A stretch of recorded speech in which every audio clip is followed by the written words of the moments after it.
사람들이 늘 나에게 다가와 자신의 장례식 예행 연습을 하는 또 한 가지 이유는 제정신을 가진 사람이라면 누구나 느끼는 죽음에 대한 공포와 관계가 있다. 그것은 건강한 것이다. 그것 때문에 우리는 운전 중에는 장난을 치지 않는다. 나는 그것이 아이들에게 전해주어야 하는 것이라고 생각한다. 내가 데이트한 여자들, 이 지역 로터리 회원, 내 자식의 친구들 사이에는 하나의 믿음이 널리 퍼져 있는데 그것은 내가 이곳의 장의사이기 때문에 죽은 사람들에게 어떤 비정상적인 매혹을 느끼고 특별한 관심을 갖고 그들에 관한 내부 정보를 알고 있고 심지어 그들에게 애착을 느낀다는 것이다. 이 사람들은 일부는 어쩌면 옹호할 수 있을 만한 이유로 내가 그들의 죽음을 원한다고 생각한다. 흥미로운 생각이다. 하지만 진실은 이렇다. 죽는 것은 우리 자신과 몇몇 다른 종을 괴롭히는 일련의 재앙 가운데 하나, 최악이자 마지막이지만 결국 그 가운데 하나에 불과하다. 이 목록에는 치은염, 장폐색, 분쟁이 되어버린 이혼, 세무감사, 영적 고민, 현금 유동성 문제, 정치적 격변 등등과 몇 가지가 더 포함되지만 이것으로 끝나지 않는다. 불행은 모자라는 법이 없다. 그리고 치과 의사가 당신의 나쁜 잇몸, 의사가 당신의 썩은 내장, 회계사가 당신의 너저분한 지출 기록에 매력을 느끼지 않듯이 나는 죽은 사람들에게 매력을 느끼지 않는다. 나는 금융 종사자나 법률가, 목사나 정상배와 마찬가지로 불행을 즐기지 않는다. 불행은 무심하고 어디에나 있기 때문이다. 불행은 부도수표이고 전 배우자이고 거리의 폭력배이고 국세청이다. 이들은 죽은 사람들과 마찬가지로 아무것도 느끼지 않고 죽은 사람들과 마찬가지로 관심이 없다. 그렇다고 죽은 사람이 중요하지 않다고 말하는 것은 아니다. 중요하다. 당연히 중요하다. 지난 월요일 아침 마일로 혼스비가 죽었다. 혼스비 부인이 새벽 2시에 전화를 해서 마일로가 숨을 거두었는데 내가 돌봐줄 수 있겠느냐고 물었다. 마치 그의 상태가 회복되거나 어떤 식으로든 개선할 수 있는 다른 어떤 상태인 양.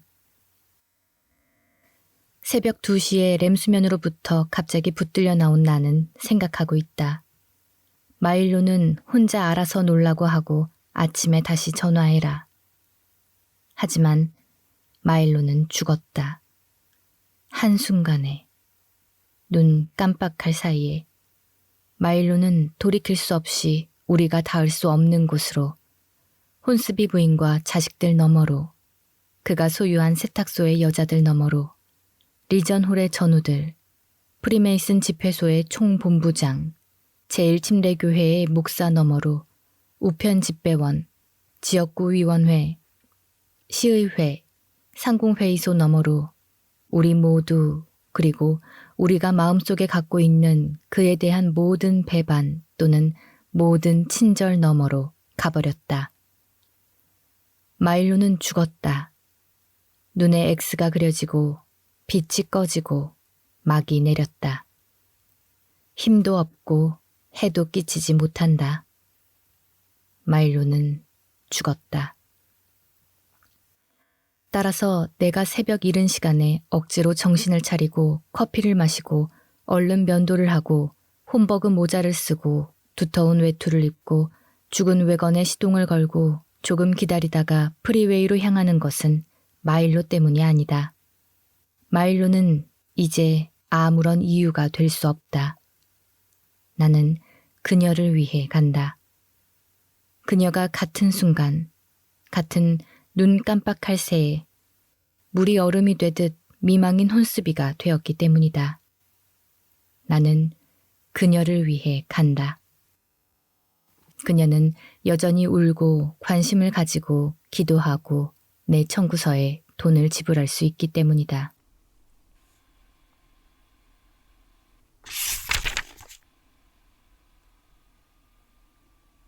마일로가 죽은 병원은 최첨단이다. 문마다 신체 부위나 어떤 과정이나 신체 기능을 가리키는 표지가 붙어 있다. 나는 그 말들을 다 합치면 결국 인간 조건이 된다고 생각하고 싶지만 결코 그렇게 되지 않는다. 마일로에게 남은 것, 유해는 지하실에, 배송 및 접수와 세탁 사이에 있다. 여전히 물건들을 좋아한다면 마일로는 자신의 자리가 마음에 들 것이다. 마일로의 방은 병리라고 부른다. 죽음을 가리키는 의학적이고 전문적인 어법은 무질서를 강조한다. 우리는 실패, 변칙, 부족, 부전, 정지, 사고 때문에 늘 죽어가고 있다. 이런 것들은 만성이거나 급성이다. 사망 확인서의 언어, 마일로의 경우는 심폐기능 부전이다. 는 허약함을 가리키는 언어와 같다. 마찬가지로 혼스비 부인은 그녀의 슬픔 속에서 무너지고 있다거나 부서지고 있다거나 박살나고 있다고 이야기될 것이다. 마치 그녀에게 구조적으로 뒤틀린 게 있는 것처럼, 마치 죽음과 슬픔 사이 사물의 질서의 한 부분이 아니기나 한 것처럼, 마치 마일로의 부전과 그의 미망인의 울음이 당혹감을 주는 것처럼, 또는 주어야 하는 것처럼. 혼스비 부인에게 잘하고 있다는 것은 그녀가 버티고 있다. 폭풍을 뚫고 나아가고 있다. 자식들을 위해 굳센 모습을 보여주고 있다는 뜻이 될 것이다. 우리에게는 그녀가 이렇게 하는 것을 기꺼이 도와줄 약사들이 있다. 물론 마일로에게 잘하고 있는 것은 위층으로 다시 돌아가 꺾이지 않고 계측기와 모니터를 계속 삐삐 울려댄다는 뜻일 것이다. 하지만 마일로는 아래층에, 배송 및 접수와 세탁 사이에, 스테인리스 스틸 서랍 안에 머리에서 발끝까지 하얀 비닐에 쌓여 있고 그의 작은 머리, 넓은 어깨, 튀어나온 배, 가느다란 다리, 발목과 발가락 꼬리표에서 늘어진 하얀 고무줄 때문에 꼭 크게 확대해 놓은 정자처럼 보인다. 나는 서명을 하고 그를 거기에서 데리고 나온다. 마음 한구석에서 나는 아직도 마일로가 젠장 참견을 할 것이라고 생각하고 있다.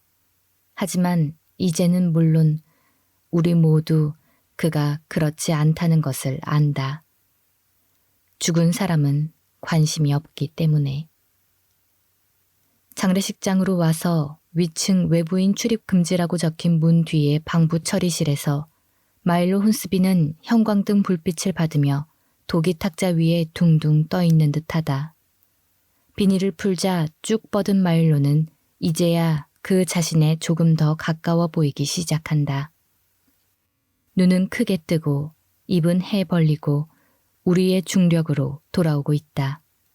나는 면도를 해주고 눈을, 입을 닫는다. 우리는 이것을 이목구비 잡아주기라고 부른다. 아무리 그래도 살아서 늘 뜨고 감고 초점을 맞추고 신호를 보내고 뭔가 우리에게 말을 해줄 때처럼은 절대 보이지 않는다. 죽었을 때 눈과 입이 우리에게 말해주는 것은 이제 어떤 일도 하지 않으리라는 것이다. 정돈해야 할 마지막 세부사항은 마일로의 두 손이다. 곧 한 손은 다른 손 위에 포개져 있고 두 손은 배꼽 위에 편안한, 쉬는, 물러난 자세로 놓여 있게 될 것이다. 이것들도 이제는 어떤 일도 하지 않을 것이다. 나는 그렇게 자리를 잡아주기 전에 먼저 두 손을 씻긴다. 아내가 몇 년 전 집을 나갔을 때 아이들은 이곳에 그대로 남았고 남부끄러운 일들도 그대로 남았다. 작은 타운에서는 큰 뉴스였다. 뒷담화와 호의가 오갔는데 이런 동네들은 원래 그런 것으로 유명하다. 많은 이야기가 오갔지만 아무도 나에게 딱히 어떤 말을 해야 할지 몰랐다. 그들은 무력했다. 나는 그렇게 생각한다. 그래서 냄비 요리와 쇠고기 스튜를 가져오고 아이들을 데리고 영화관이나 카누 타기에 가고 어린 누이들에게 나를 찾아가 보라고 설득했다. 마일로가 한 일은 내가 가정부를 구할 때까지 2달 동안 일주일에 2번씩 자신의 세탁밴을 우리 집에 보낸 것이었다. 마일로는 아침에 5보따리를 들고 가 깨끗이 빤 다음 개서 점심때쯤에 돌려주었다. 나는 그에게 그렇게 해달라고 부탁한 적이 없었다. 그를 안다고 할 수도 없었다. 그의 집이나 세탁소에 가본 적도 없었다. 그의 부인은 내 아내를 안 적이 없었다. 그의 자식들은 우리 자식들과 놀기에는 나이가 너무 많았다.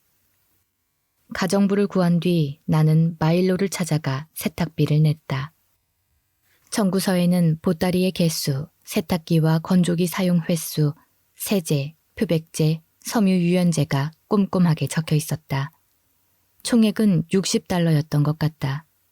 세탁물을 가져가고 가져다 주고 쌓고 개고 크기별로 정리하고 내 목숨과 내 아이들의 목숨을 구해주고 우리가 내내 깨끗한 옷과 수건과 침대포를 쓰게 해준 값이 얼마냐고 물었다.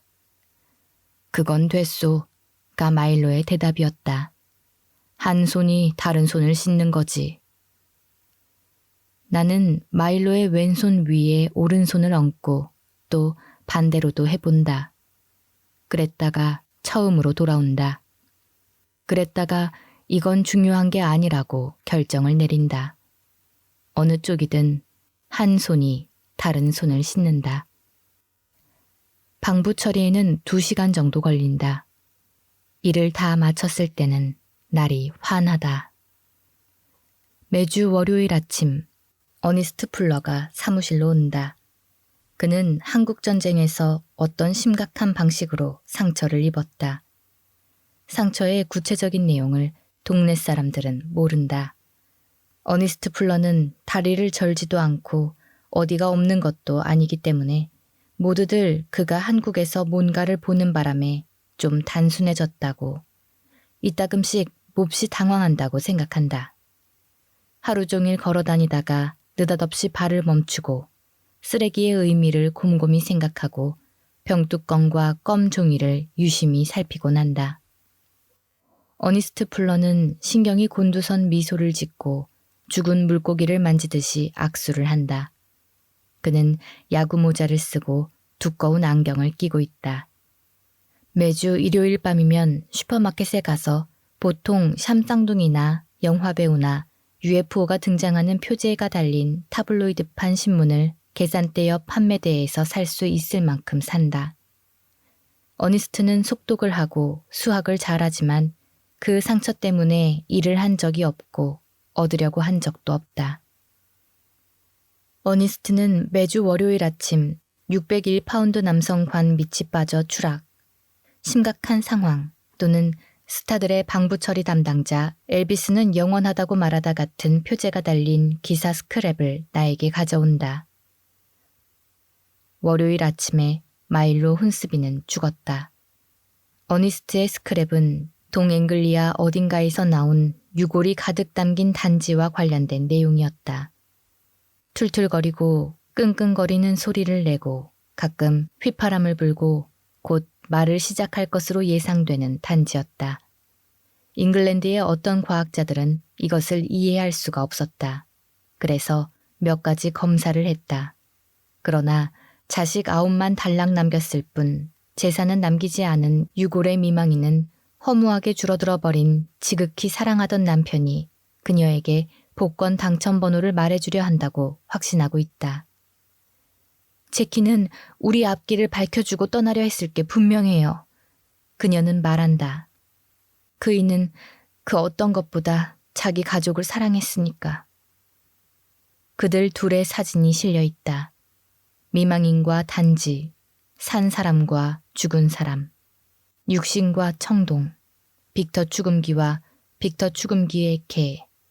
개는 귀를 쫑긋하며 기다리고 있다. 우리는 늘 기다리고 있다. 어떤 좋은 소식이나 당첨 번호를 기다리고 있다. 징조나 이적, 우리가 사랑하는 죽은 사람으로부터 그가 여전히 관심을 가지고 있다는 어떤 신호를 기다리고 있다. 우리는 그들이 눈에 띄는 일을 하면 무덤에서 일어나거나 관을 뚫고 추락하거나 백일몽 속에서 우리에게 이야기를 하면 기뻐한다. 마치 죽은 사람이 여전히 관심을 가지는 것 같아, 계획이 있는 것 같아, 아직 살아있는 것 같아 대단히 즐겁다. 하지만 잘 알려진 슬픈 진실은 우리 대부분이 관에 그대로 있을 것이고 오랫동안 죽어 있을 것이며 우리의 단지나 무덤은 절대 소리를 내지 않으리라는 것이다. 우리의 이성과 레퀴엠, 우리의 묘석이나 장엄미사는 우리를 하늘로 데려다 주지도 않고 하늘에 가지 못하게 막지도 않는다.